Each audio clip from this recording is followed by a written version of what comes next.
pour avoir des explications sur le panneau voltaïque, on a été totalement incapable de me répondre. Il y a en même temps un intérêt pour le patrimoine et un intérêt pour les économies d'énergie. Maintenant, quand on urbanise, on doit réfléchir à organiser un quartier.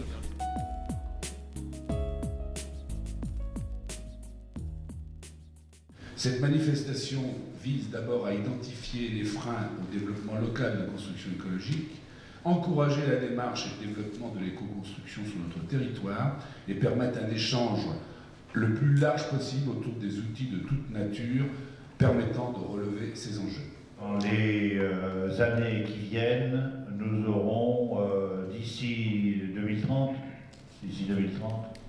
30 000 habitants supplémentaires dans un pays qui en comporte 150, 170 à peu près. Ce qui veut dire que nous allons probablement avoir à construire, compte tenu de la pression aussi qui s'exerce sur le pays de Saint-Malo, sans doute 20 à 22 000 logements d'ici là. Sans compter naturellement les réhabilitations, ce qui va représenter évidemment plus de 1000 logements par an. Donc il faut construire pour 100 ans et on peut se dire qu'on ne peut pas se permettre aujourd'hui de construire un bâtiment qui dans 10 ans, dans 20 ans ne sera plus habitable puisqu'il sera à des niveaux de consommation d'énergie qui ne sont pas tout simplement acceptables. Dans le domaine de l'éco-construction, on a tendance à considérer que l'éco-construction c'est le neuf, mais il va falloir aussi éco-construire ou éco-rénover l'ancien. Et là, il y a des enjeux considérables. Il faut revoir complètement notre façon d'aménager les zones urbaines, que ce soit les ZAC ou les lotissements, et de mener des réflexions globales très en amont, ce qu'on appelle les approches environnementales en urbanisme, permettant de resituer le quartier dans un contexte global, intégrant les problématiques de transport, de gestion des déchets, de gestion de l'eau, de l'assainissement, de l'orientation des bâtiments les uns par rapport aux autres. Éco-construire, c'est d'abord ça. De la pensée à la prise de conscience et de la prise de conscience à l'émergence d'un certain nombre d'initiatives et de recettes, etc., et de méthodes, on n'a pas encore imprégné complètement, je crois que M. Petitjean ne me contredira pas, l'acte de construire des préoccupations environnementales. Comment créer entre des acteurs locaux une dynamique favorable au projet d'éco-construction? Eh bien, je dirais que la première chose, c'est une impulsion politique. Ensuite, un projet qui est pensé par des aménageurs, dans le cas d'un ZAC ou d'un lotissement. Ensuite, une action citoyenne pour les habitants futurs qui vont venir construire, qui acceptent les cahiers des charges, qui connaissent les règles du jeu. Et puis ensuite, des professionnels en action pour créer ce nouveau quartier.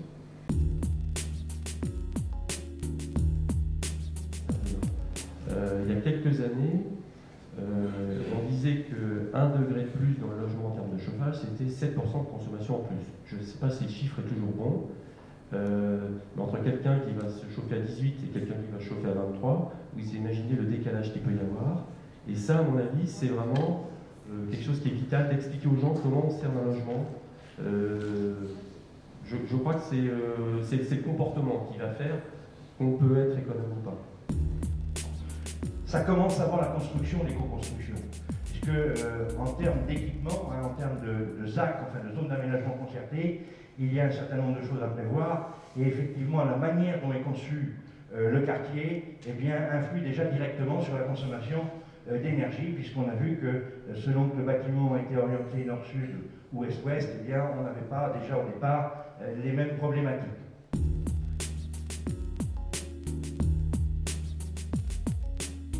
Pourquoi est-ce qu'il faut se donner des contraintes, ou donner des contraintes aux organismes bailleurs?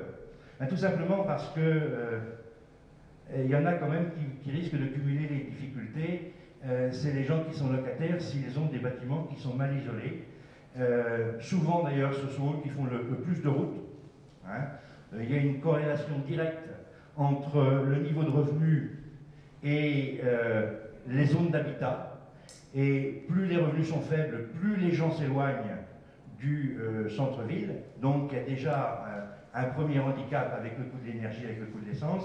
Et puis derrière, si on livre aux locataires des logements qui sont mal isolés, qui sont gros consommateurs d'énergie, bien sûr, c'est le principe de la double peine. Tout à l'heure, effectivement, on disait que ça risquait de coûter 20 à 50 000 euros par logement pour arriver à des performances intéressantes sur le parc existant. C'est colossal pour les organismes HLM. Les enjeux là sont peut-être nationaux, mais il faudra que l'État aide énormément les bailleurs sociaux. Solution pour les équilibres financiers par rapport à ces dépenses supplémentaires, augmenter les loyers, j'y crois pas.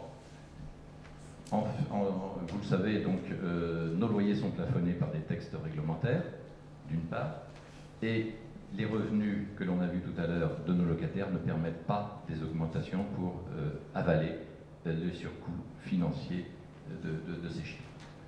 Augmentation des loyers limitée à la hauteur des gains sur les charges. Question, peut-être, mais ce sera assez limité puisqu'il y aura des équipements nouveaux. Ces équipements nouveaux nécessiteront des contrats d'entretien supplémentaires. Et en outre, nos locataires devront aussi faire face à la hausse évidente de l'énergie dans les années à venir. On fait beaucoup de maisons au Saturbois. Et là, par rapport aux nouvelles réglementations thermiques, par rapport aux nouveaux objectifs de réduire les consommations thermiques, on a l'impression que c'est l'avenir. Mais, je pense qu'il y a des artisans dans la salle, je crois que ça va passer par un nouveau savoir-faire du montage de la construction au Saturbois. Parce qu'on s'aperçoit, avec un petit peu de retour d'expérience sur les maisons au Saturbois, que s'il n'y a pas un bon montage de ces maisons, au niveau étanchéité à l'air, on est vraiment pas bon du tout.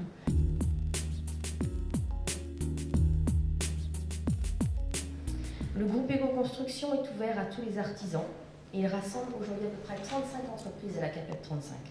Il y a tous les corps d'État, les grosses œuvres et les secondes œuvres. Au sein de ce groupe, qu'est-ce que nous y faisons? Nous échangeons des informations sur nos différents métiers, sur nos techniques et les solutions qui existent et que nous appliquons dans le domaine du développement durable. On nous pose beaucoup de questions sur les économies d'énergie, bien sûr, sur les économies d'eau, le bilan écologique des matériaux et le diagnostic énergétique des bâtiments. Il faut absolument qu'à la sortie de ces tables-là, on soit tous capables d'avoir compris l'expérience des uns, identifier les échecs des uns et des autres, et qu'on soit capable derrière ça de mutualiser nos envies, de vraiment relever le défi des co-constructions. Il y a des outils qui permettent de dimensionner d'un point de vue thermique le bâtiment et de donner donc le niveau de performance que ce bâtiment aura une fois construit. On fait un petit focus sur l'isolation. Il y a des choses effectivement qui sont très innovantes, qui sont ou non soumises au délai de la vie technique et des certifications, mais il y a quand même des choses qui fonctionnent très bien aujourd'hui. Pendant le week-end, etc. Donc il y a en même temps un intérêt pour le patrimoine et un intérêt pour les économies d'énergie. Les demandes techniques, c'est de savoir comment faire pour ne pas bousiller ni l'un ni l'autre. Du fait qu'au moment où j'ai pris mon téléphone pour appeler un de mes professionnels, vendeurs, fournisseurs, pour avoir des explications sur les panneaux voltaïques, on a été totalement incapable de me répondre. En fait, la réglementation ne s'intéresse pas aux techniques constructives, c'est l'aspect extérieur qui compte.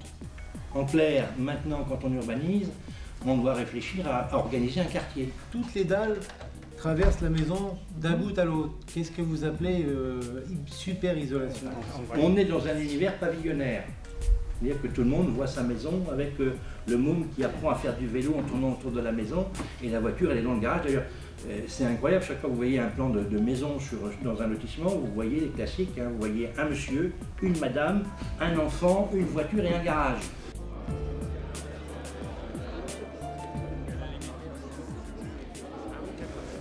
On sait que maintenant, l'éco-construction, il faut réfléchir complètement globalement le projet, y compris jusqu'à positionner, enfin, démarrer sur le terrain.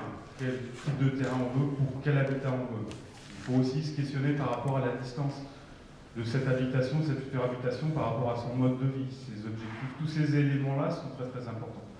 On a encore aujourd'hui un réel déficit pour accéder à l'information, qu'on soit un particulier désirant construire, qu'on soit un professionnel désirant répondre à un particulier. La formation dans l'écohabitat est perçue aussi par les artisans comme étant un outil, donc c'est un investissement qui leur permettra d'assurer un chiffre d'affaires ultérieurement. Donc la formation, on sent qu'il y a une réelle volonté d'y aller. Il faudra peut-être que les organismes de formation, c'est ce qu'on a ressenti dans la table ronde, et aillent chercher leurs clients. En termes de synthèse, on pourrait dire qu'on a besoin d'une cohérence globale professionnelle sur l'écohabitat. L'aide est quelque chose d'incontournable. Maintenant, on n'a pas dit comment, parce qu'il faudra inciter les gens à aller vers de l'éco-construction. Et si les aides sont importantes, il faudra fiabiliser techniquement la filière. On est bien sur une démarche globale de filière qui tient dans l'information, la formation et le réseau. On sera plus fort demain si on est en réseau, c'est ce que vous nous avez dit. On a aussi dit de façon complémentaire qu'il fallait continuer à s'ouvrir, donc on est aussi sur l'aspect réseau, continuer à s'ouvrir sur les expériences extérieures en dehors du pays de Saint-Malo et comment les capitaliser et les adapter au pays de Saint-Malo sans les copier. On a aussi évoqué en fin de parcours l'intérêt de l'école du bon sens et sur l'aspect bâti ancien, et là c'est un aspect technique, il est important de respecter le bâti ancien. Nous avons des techniques modernes qui ne sont pas toujours compatibles avec les techniques anciennes de bâti, donc veillons à respecter notre bâti ancien. Ce Scott invite à réfléchir sur un certain nombre de questions en matière de développement durable, même s'il n'est pas prescriptif en tant que tel en matière d'éco-construction. D'un point de vue de l'éco-politique, on pouvait se placer sous plusieurs angles. Le rôle d'impulsion que pouvaient et que devaient avoir les élus en la matière était tout à fait déterminant. Si aujourd'hui la RT 2005 qui exige 150 kWh au mètre carré est réalisée avec un équilibre financier difficile pour les opérateurs HLM qui sont maintenant, comme le disait M. Adeline ce matin, tenus d'apporter 10 à 15% de fonds propres, on se posait la question dans la table ronde de l'objectif RT 2010 qui est demain et qui va exiger 50 kWh par mètre carré. Et d'ailleurs, on s'est posé la question de la certification. La certification est-elle obligatoire? Est-ce qu'il n'y aurait pas une piste pour alléger le coût de la production du logement locatif public, de faire de l'éco-construction sans certification, mais avec un cahier des charges partagé entre justement toutes ces collectivités financeuses de l'éco-construction? Ce type d'assises, là, a priori, a satisfait les uns les autres. On a balayé du particulier au professionnel, à l'artisan, à l'ingénieur, au bureau d'études et à l'architecte. Bref, il y a un réel besoin de continuer à confronter les expériences les uns les autres et donc d'assurer cette mise en réseau qui est peut-être née là aujourd'hui. J'ai grandi dans une maison, dans une case, comme on dit. Donc, ce qu'on appelle le photovoltaïque, et puis nous, on a des chauffe-eau solaires, ça fait pratiquement 30 ans que ça existe. Il y a des coins où carrément les gens n'ont pas d'électricité et ce sont des panneaux solaires qui fournissent l'électricité. Et donc, ça fait 30 ans. Alors, on va me dire oui, mais il y a du soleil tout le temps. Sauf qu'on aurait pu déjà s'inspirer de ce qu'ils ont fait et pourquoi ça marche et comment faire en sorte de l'adapter à notre territoire. Et est-ce que c'est adaptable? Voilà. Donc, dans toute cette histoire-là, donc au final, ce qu'il faut voir, c'est que bon, il faudrait déjà compiler ce qui existe déjà, voir est-ce que c'est transférable ou pas de territoire à l'autre. Parce que la France, mine de rien, c'est grand. Puisque c'est pas le même climat, que ce soit vous soyez dans le nord de la France, en Bretagne ou dans le sud de la France, c'est pas la même chose. Alors je ne parle même pas de la Corse et des dom-toms, c'est encore autre chose. Donc ça, il faut aussi tenir compte de tout ça. On ne peut pas se dire qu'on va faire massivement quelque chose sans se poser véritablement la question est-ce que c'est adaptable? Il n'y a pas de standard.